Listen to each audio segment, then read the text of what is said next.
할렐루야! 안녕하세요. 대전침례교회 명성 목사입니다. 오늘 3월 11일 함께 나누실 말씀은 마태복음 13장 24절에서 30절까지 말씀이 되겠습니다. 제가 봉독하고 함께 말씀 나누시겠습니다. 예수께서 그들 앞에 또 비유를 들어 이르시되 천국은 좋은 씨를 제밭에 뿌린 사람과 같으니 사람들이 잘 때에 그 원수가 와서 곡식 가운데 가라지를 덧뿌리고 갔더니 쌍이 나고 결실할 때에 가라지도 보이거늘 집주인이 종들이 와서 말하되 주여 밭에 좋은 씨를 뿌리지 아니하였나이까. 그런데 가라지가 어디서 생겼나이까. 주인이 이르되 원수가 이렇게 하였구나. 종들이 말하되 그러면 우리가 가서 이것을 뽑기를 원하시나이까. 주인이 이르되 가만두라. 가라지를 뽑다가 곡식까지 뽑을까 염려하노라. 둘 다 추수 때까지 함께 자라게 두라. 추수 때 내가 추수꾼들에게 말하기를 가라지는 먼저 거두어 불사르게 단으로 묶고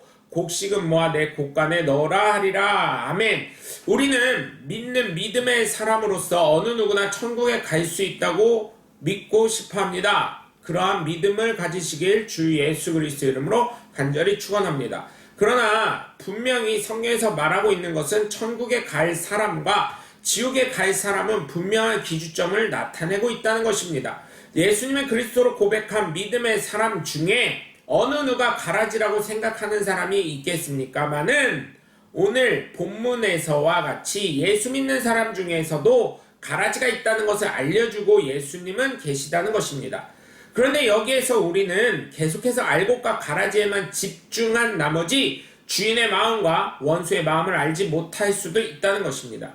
그래서 본질적으로 우리가 주인의 마음을 깨닫고 원수의 마음을 깨달으면 우리가 알곡인지 가라지인지 고민할 것도 없이 누가 이야기를 해주지 않아도 스스로 판단할 수 있기 때문에 오늘 말씀을 나누시면서 내가 주인의 마음을 깨닫고 나아가는 알곡이 되시길 주 예수 그리스도의 이름으로 간절히 축원합니다. 첫 번째로 주인의 마음은 정직합니다.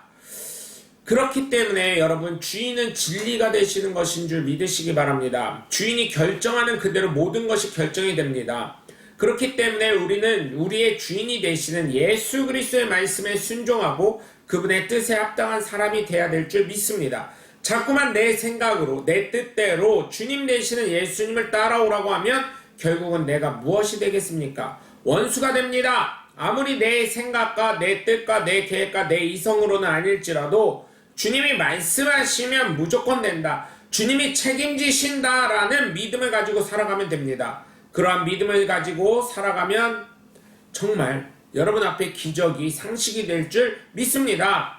그분의 말씀이 진리이기 때문에 그렇기 때문에 우리는 예수님을 믿고 따라 살아가는 믿음의 사람이 되어야 되겠습니다.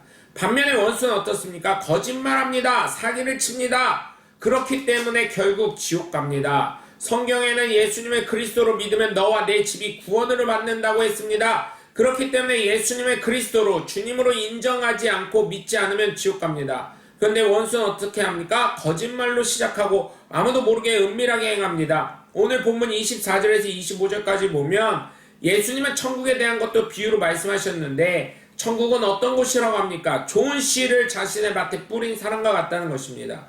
주인의 마음과 같다는 것입니다. 좋은 것만 있는 곳이라는 것입니다. 그 좋은 것은 무엇입니까? 바로 하나님의 형상대로 살아가고 하나님이 복을 주셨을 때 그때의 모습, 원초적 모습으로 살아가는 것이 좋은 것입니다. 즉 진리를 우리에게 뿌리셨다는 것입니다. 예수 그리스도를 우리에게 뿌리셨다는 것입니다. 천국에 대한 소망을 우리에게 뿌리셨다는 것입니다. 그런데 사람들이 잘 때에 주인의 원수가 와서 가라지를 좋은 씨 위에 뿌린다는 것입니다. 거짓을 하기 위해 가장 좋을 때는 언제입니까? 사람들이 잘 때, 아무도 보지 못할 때인 것입니다. 그래서 범죄는 언제 이루어져요? 주로 밤에 이루어집니다.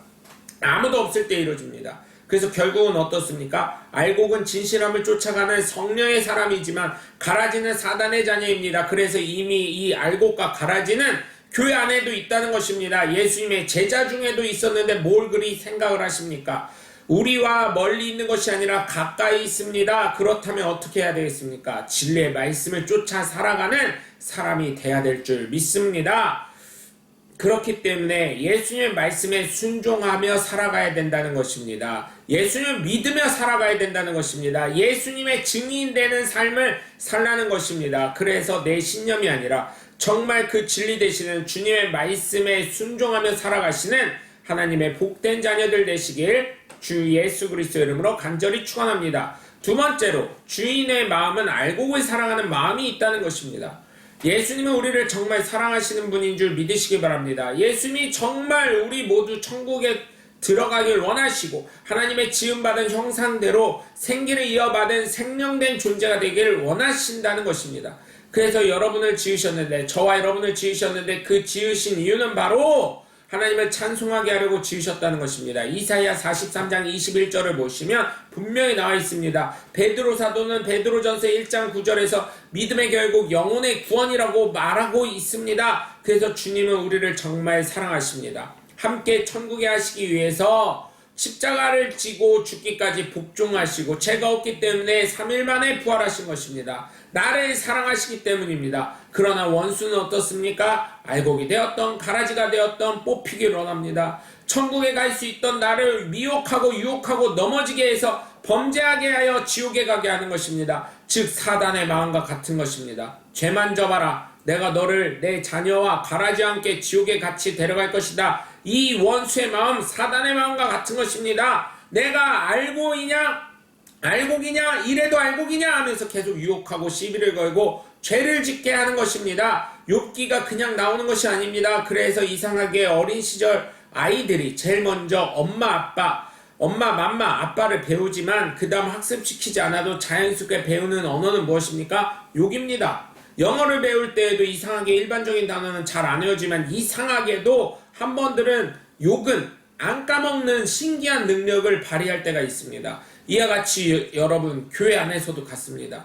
교회가 왜 위기에 빠집니까? 안 좋은 소문은 유언비어는 발 없는 말이 천리를 간다고 너무나 빨리 퍼지기 때문입니다. 그러나 그 유언비어를 바르게 잡으려면 다른 것이 없습니다.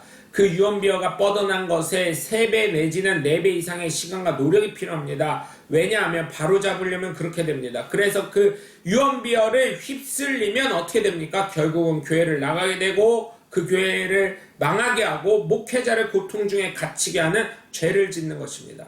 악한 원수는 이렇게 우리가 휩쓸리기를 원하고 틈을 삐짓고 들어와 갇히게 하면서 휩쓸리게 만드는 것입니다. 죽게 만듭니다. 우리는 모두 알곡이 되시는 줄 믿으시기 바랍니다. 가라지가 되면 안 됩니다. 오늘 본문 26절에서 29절을 보시면 어떻게 합니까?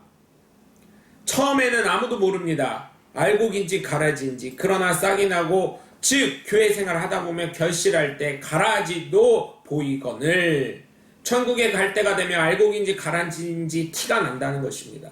그런데 그것이 너무나 티가 난 나머지 종들이 와서 주인에게 말합니다. 밭에 종된 우리가 좋은 씨를 뿌렸는데 어찌 가라지가 났는지 모르겠습니다. 그러자 주인은 다 아십니다. 원수가 그랬구나. 그러자 종들이 말합니다.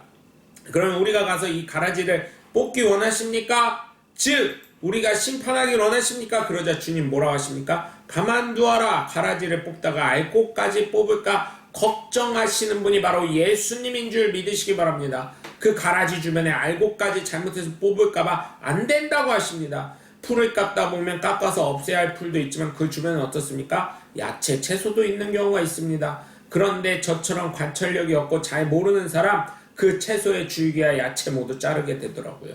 주님은 이것을 아시고 염려하신 것입니다. 그래서 가라지도 자라게 하시는 것입니다. 멀리 있는 것이 아닙니다. 누군가 주님과 함께 그릇에 손을 넣을지라도 넣을자라고 했을 때 그 어느 누구도 가라뮤더라고 생각하지 못했습니다.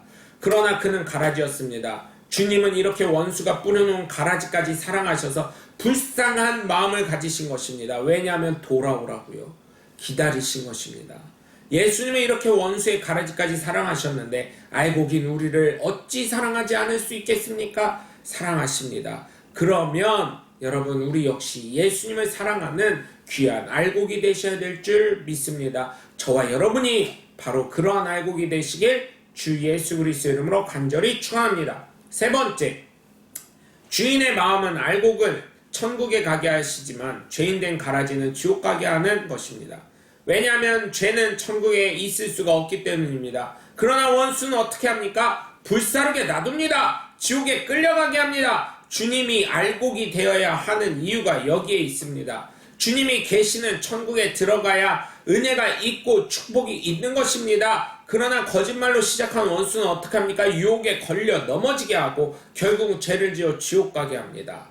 우리는 알곡이 되어야 합니다. 천국은 알곡이 아니면 주인 되시는 주님께 속하지 않으면, 좋은 씨가 되지 않으면 결국은 어떻게 됩니까? 지옥 갑니다. 처음에는 좋은 알곡으로 잘 크다가 병충해 얻으면 어떻게 합니까? 그것을 뜯어내고 뿌리를 뽑아 어떻게 해요? 말라 죽게 하든지 불에 살라 죽게 하든지 존재 자체가 없어지게 만드는 사람들의 행동을 볼 때 나중에라도 변질되지 않으시길 주 예수 그리스도의 이름으로 간절히 부탁드립니다. 예수님을 믿게 하신 것은 바로 좋은 씨를 주님께서 뿌리신 것입니다. 그런데 병충해 걸리는 것은 무엇입니까? 내가 변질됐다는 것입니다. 주님은 여러분이 영적인 병충해 걸려서 변질되기를 원치 않으십니다. 추수 때까지, 심판의 날까지 정말 튼튼한 알곡이 되어서 주님의 곳간에 들어가는, 천국에 들어가는 은혜와 축복이 넘치시길 주 예수 그리스도의 이름으로 간절히 축원합니다. 오늘 본문 30절을 보시면 알곡과 가라지 모두 추수 때까지 놔두라 가십니다. 왜냐하면 알곡도 뽑힐까봐, 알곡도 잘못하다 지옥으로 가게 될까봐. 그래서 추수 때 추수꾼에게 가라지는 먼저 거두어 불에 사르고 단으로 붓고, 즉 지옥 가서 심판받을 준비를 하도록 구별하게 하고, 곡식은 주님의 곳간에 넣으라고, 즉 천국에 가서 심판을 면하도록 구별하라는 주님의 말씀인 줄 믿으시기 바랍니다. 그러니 저와 여러분은 추수하는 그날까지 병충해도 걸리지 말고 튼튼한 알곡으로 흔들림 없는 믿음을 가지고 살아가는 하나님의 복된 자녀들 되시길 주 예수 그리스도의 이름으로 간절히 축원합니다. 여러분 오늘도 함께 해주셔서 감사하고요. 저는 대전 침례교회 매운성 목사였습니다. 감사합니다. 샬롬.